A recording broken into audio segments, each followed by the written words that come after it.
یہ بھی کہا جاتا ہے کہ اسلام زندہ ہوتا ہے ہر کربلا کے بعد، آپ نے یہ بھی سنا ہوگا. ہاں جی. اور پھر یہ کہ خود اس ناول کے اندر اور ویسے بھی عصمت چغتائی کے اپنے جو کچھ ان کے وہ ہیں بیانات ہیں، ان کے کامنٹس ہیں، ان کے مطابق انہوں نے ایک انٹرویو میں کہا کہ جب میں نے دیکھا اپنے ارد گرد کے اسی طرح سے لوگ جو ہیں وہ ایک دوسرے کو پہ ظلم، انسان پہ ظلم کر رہا ہے اور کانفلکٹس ہو رہے ہیں، اور جس کو ذرا سی طاقت آتی ہے، میسر آتی ہے، وہ جو ذرا کمزور ہے اس پہ ظلم کرتا ہے.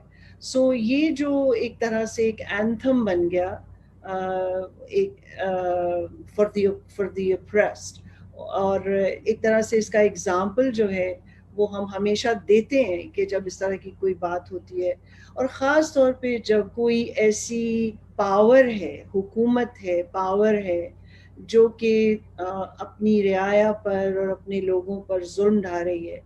تو کربلا کا واقعہ جو ہے وہ ایک میٹافر بن جاتا ہے اس ظلم کے لیے جو ہو رہا ہے لوگوں پر.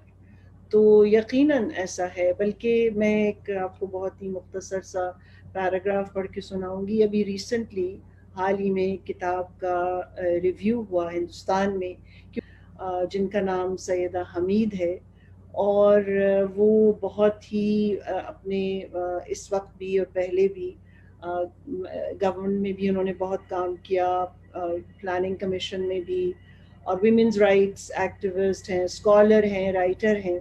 تو انہوں نے اس کتاب کا ریویو کیا جو کہ تو وہ لکھتی ہیں کہ کوٹ "This is a book for today.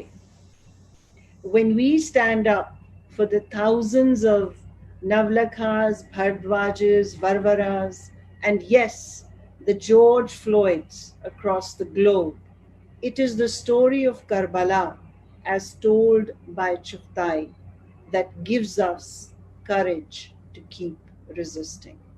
So I think she puts it very well. جو آپ سوال پوچھ رہے ہیں اس کے جواب میں.